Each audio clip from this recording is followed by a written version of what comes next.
jadi di sini saya akan menjelaskan tentang diuretik. Sebenarnya apa sih itu diuretik? Jadi, diuretik merupakan obat yang dapat digunakan untuk mengeluarkan cairan berlebihan di dalam tubuh dengan memicu proses pembentukan urin. Nah, diuretik ini dapat bekerja dengan meningkatkan ekskresi air, natrium, dan klorida sehingga mampu menyeimbangkan cairan ekstrasel dan menurunkan volume darah di dalam tubuh. Selain itu juga diuretik memiliki fungsi dalam memobilisasi cairan yang berarti dapat mengubah keseimbangan cairan di dalam tubuh sehingga kapasitas cairan ini dapat kembali normal. Nah, salah satu contoh obat golongan diuretik yang sering digunakan adalah furosemid. Nah, jadi adapun terapi farmakologi yang akan kami bahas yaitu pada penyakit yang dimana membahas berbagai kondisi yang berkaitan dengan kelebihan cairan tubuh seperti edema, hipertensi, dan lain-lainnya. Yang kedua yaitu golongan diuretik. Golongan diuretik ini membahas tentang bagaimana klasifikasi dari diuretik meliputi diuretik loop, diuretik derivat tiazid, penghemat kalium, dan lainnya. Nah, adapun juga membahas tentang obat diuretik mulai dari bagaimana penggolongan obat, dosis rasional, bagaimana mekanisme kerjanya, efek samping, kontraindikasi, serta interaksi obat. Nah, jadi obat diuretik ini digunakan pada penyakit apa sih? Nah, salah satu contohnya itu pada penyakit edema. Edema adalah istilah medis untuk pembekakan yang disebabkan oleh cairan yang terperangkap di cairan tubuh. Edema paling sering terjadi di kaki, pergelangan kaki, dan juga di tungkai. Namun, dapat juga mempengaruhi bagian tubuh lainnya seperti di wajah, di tangan, dan juga di perut. Nah, berikutnya bagaimana sih mekanisme kerja dari edema? Edema ini terjadi ketika adanya ketidakseimbangan antara tekanan yang mendorong cairan keluar dari pembuluh darah ataupun disebut juga tekanan hidrostatik dan tekanan yang menarik cairan kembali ke pembuluh darah ataupun tekanan osmotik. Nah, penyebabnya itu pun beragam, misalnya seperti gagal jantung, hipoalbuminemia, peradangan ataupun gangguan limfatik dan lainnya. Penanganannya ini disesuaikan dengan penyebab, termasuk pengobatan penyakit dasar diuretik ataupun tindakan untuk mengurangi cairan yang berlebihan. Baik, selanjutnya saya akan menjelaskan tentang penggolongan obat diuretik. Yang pertama, pada golongan diuretik loop. Nah, pada gambar yang telah diselangi huruf X ini merupakan letak dari di mana diuretik loop itu berada. Diuretik loop merupakan salah satu golongan diuretik yang paling kuat karena bekerja dengan menghambat 25% penyerapan natrium klorida dan kalium di bagian lengkung Henle pada ginjal. Akibatnya, volume air dan elektrolit dalam tubuh itu berkurang karena air dan elektrolit yang tidak diabsorpsi diekskresikan melalui urin. Selain itu juga diuretik loop juga dapat menyebabkan kehilangan kalium yang cukup signifikan sehingga perlu dipantau kadar kalium dalam darah selama penggunaan golongan diuretik ini.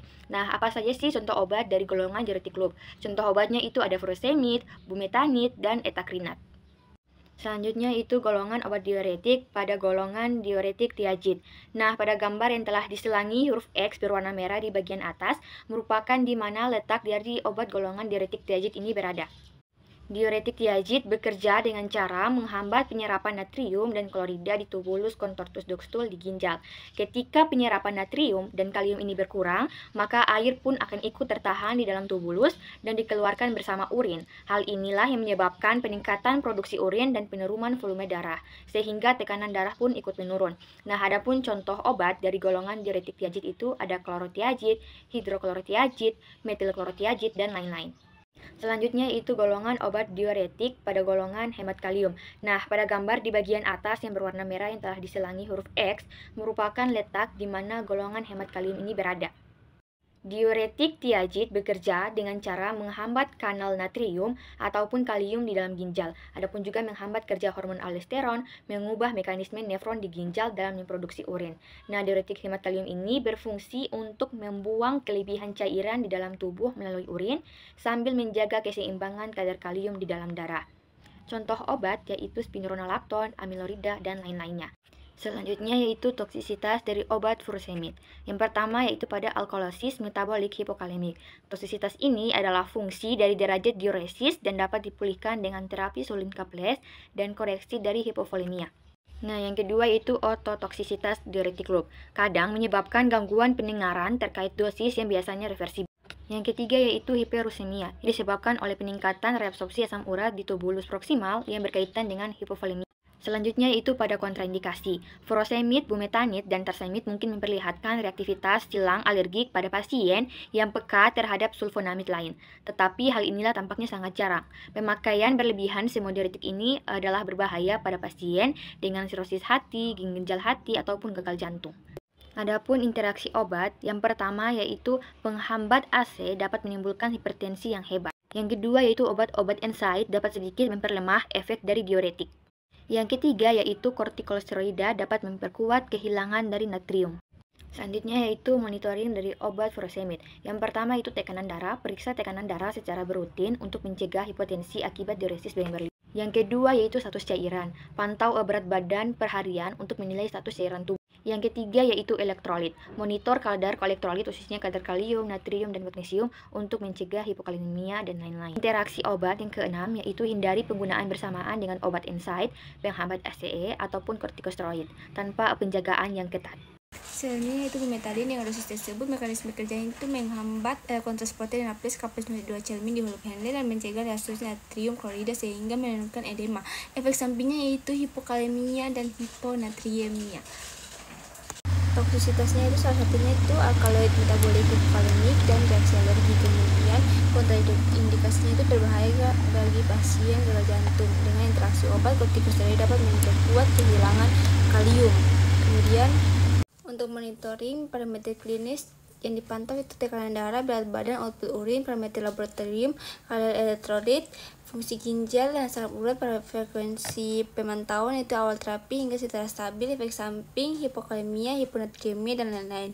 Selanjutnya yaitu kortalidon. Dengan dosis tersebut mekanisme kerjanya itu menghambat transporter naples dan cermin di tubuh sel ginjal sehingga penurunan tekanan darah. Efek sampingnya yaitu hiperurikemia, hiperglikemia, dan hiperlipidemia. Toksisitasnya yaitu alkaloid metabolik hipokalemik dan hipodiursemia. Dengan kontraindikasinya itu berbahaya bagi pasien gagal jantung. Interaksi obatnya itu salah satunya kortikosteroida dapat memperkuat kehilangan kalium. Untuk monitoring, parameter yang dimonitor yaitu tekanan darah, status cairan, elektrolit serum, dan fungsi ginjal.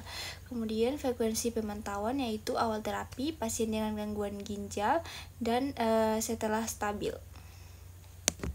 Kemudian hidroklortiazid. Dengan dosis tersebut mekanisme kerjanya itu menghambat reabsorpsi natrium dan klorida di tubuh distal dan meningkatkan ekstraksi air dan menurunkan tekanan darah. Efek sampingnya itu hiperurikemia, hiperglikemia, dan hiperlipidemia. Toksisitasnya itu salah satunya itu alkaloid metabolik hipoglikemik dan hiperurikemia dan reaksi alergi. Kemudian kontraindikasinya itu berbahaya bagi pasien gagal jantung. Interaksi obatnya itu kortikosteroida dapat memperkuat kehilangan kalium. Untuk monitoring, parameter monitoringnya itu tekanan darah, fungsi ginjal, dan profil metabolik. Frekuensi monitoringnya itu awal terapi, pasien dengan gangguan ginjal, dan setelah stabil. Efek samping yang diamati itu hipoglikemik, hiperglikemia, dan lain-lain. Kemudian spironolakton. Dengan dosis tersebut mekanisme kerjanya itu menghambat reseptor aldosteron di ginjal, mencegah reabsorpsi natrium dan air, serta mengurangi ekskresi kalium. Efek samping dari obat tersebut yaitu gangguan lambung atau perdarahan.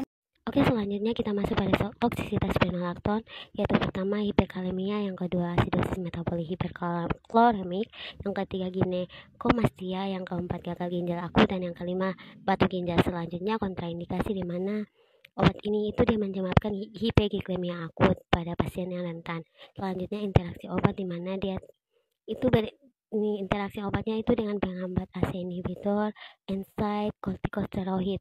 Selanjutnya pada monitoring obat spironolakton, yaitu pertama ada parameter monitoring utama, yaitu ada kalium serum, fungsi ginjal, dan juga tekanan darah. Yang kedua, efek samping yang harus dipantau seperti hiperkalemia, hiponatremia, dan efek endokrin. Selanjutnya frekuensi monitoring, di mana kita memantau awal terapi dan juga setelah stabil.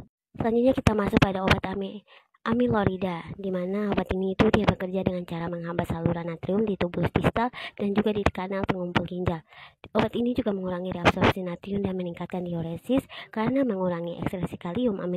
Amilorida ini juga membantu mencegah hipokalemia. Jadi efek samping obat, di mana obat ini itu dia mengganggu gangguan lambung atau pendarahan dan cenderung mengakibatkan tukak lambung. Oleh karena itu, tidak boleh diberikan pada penderita tukak lambung.